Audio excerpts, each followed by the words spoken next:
Good morning po. Tayo po'y mag-aral ng salita ng Diyos. Aklat po ng Kawikaan, chapter 1, verses 20 hanggang 22.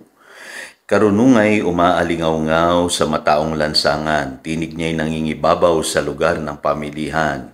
Ito'y lumalampas sa mataas na mga muog, ang ugong niya'y naririnig sa pintuan nitong lungsod.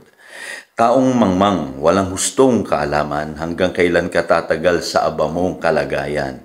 Hanggang kailan ka mananatili sa iyong kamangmangan? Kailan mo pa iisiping maghanap ng kaalaman? Wisdom is available. Sa buhay na ito, wala po tayong maidadahilan sa Diyos. Kasi ibinigay niya sa atin yung kanyang karunungan. In fact, ipinang-aanyaya niya nga ito sa tao at maraming tao tinatanggihan ito. Kaya maraming tao ngayon ay napapahamak po ang kanilang buhay. At napakahalaga po na maunawaan natin na ang Diyos po ay mapagbigay ng karunungan. Ang sabi po sa James chapter 1 verse 5, if any of you lacks wisdom, he should ask God who gives generously. Kitang-kita po natin sa verse na ito na napaka-generous ng Lord sa pagbibigay ng karunungan. At ang sabi dito, who gives generously to all, sa lahat po ng tao. So maging sa hindi panananalig sa Kanya, maging dun sa mga nananalig na sa Kanya, ibinibigay niya yung karunungan. Ganun ka-generous ang Lord. Ang sabi rito, without finding fault, and it will be given to Him. Yan nga sinasabi ko sa inyo, wala tayong maidadahilan sa Diyos kung tayo napahamak sa buhay na ito. Kasi ang Diyos binigay niya na sa atin yung karunungan sa simula pa. Kaya tayong mga tao, ang sabi ng Biblia, may dahilan kung bakit tayo napapahamak. Binabanggit po rito sa verse 22 ng Kawikaan. Kasi mas pinipili natin, yung kamangmangan, at ayaw daw natin hanapin ang kaalaman. So ano po ang sikreto sa buhay na ito para matamo natin ang karunungan mula sa Diyos? Unang-una po, kailangan po isurrender natin ang buhay natin sa Panginoong Hesus kasi siya po ang nagbibigay ng karunungan sa buhay na ito. Yung po sinasabi ng 1 Corinthians chapter 1 verse 30. Kaya napakahalaga po ng isang tao ay lumapit muna sa Panginoong Hesus at tanggapin niya si Hesus bilang kanyang personal na Lord and Savior. Doon po magsisimula ang karunungan sa kanyang buhay. Pangalawa, dapat po humingi tayo sa Diyos ng karunungan. At dyan po sa James chapter 1 verse 5, sabi dyan, if any of you lacks wisdom, kailangan marunong tayong humingi. Sabi riyan, he should ask God who gives generously. So, hindi pala siya automatic.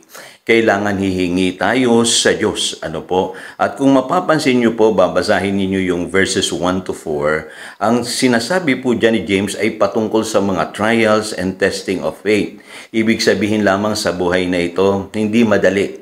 Life is not easy. Kaya we need the wisdom from God.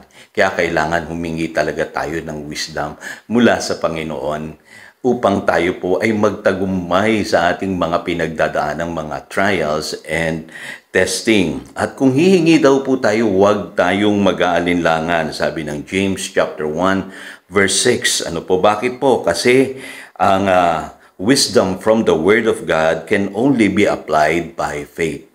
Sa pamamagitan lamang po ng pananampalataya, we must believe and not doubt. Kailangan pag humingi tayo, alam natin sa ating puso na nananalig tayo sa anumang wisdom na ibibigay sa atin ng Panginoon. Kaya sabi sa Proverbs chapter 3 verse 5, trust in the Lord with all your heart and lean not on your own understanding. Ganun po ang pagtanggap ng wisdom mula sa Panginoon. Pangatlong katotohanan po, kailangan po mapuspos tayo ng Holy Spirit. Ang taong totoong puspos ng Espiritu Santo ay puspos din ng karunungan. Kasi kung maalala niyo po, sabi ni St. Paul sa Ephesians chapter 1 verse 17, I keep asking that the God of our Lord Jesus Christ, the glorious Father, may give you the spirit of wisdom and revelation so that you may know Him better. Sa pamamagitan po ng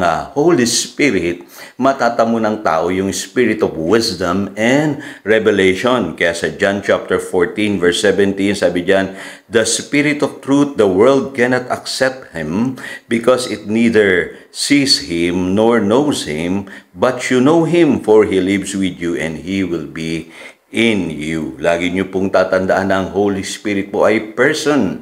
Nananahan siya sa buhay ng isang tao. Ano po? At ang sabi sa John chapter 16 verse 13, "But when the Holy Spirit," sabi dito, "the Spirit of truth comes, He will guide you into all truth." Yan po ang ministry ng Holy Spirit. Yung iba, akala nila ang Holy Spirit is a force. No, He is a person and He gives us wisdom. Kaya ang tawag sa Kanya is Spirit of Truth. He will guide us into all truth. Kaya sabi sa Ephesians chapter 5 verse 17 and 18, "Therefore do not be foolish, but understand what the Lord's will is. Do not get drunk on wine, which leads to debauchery.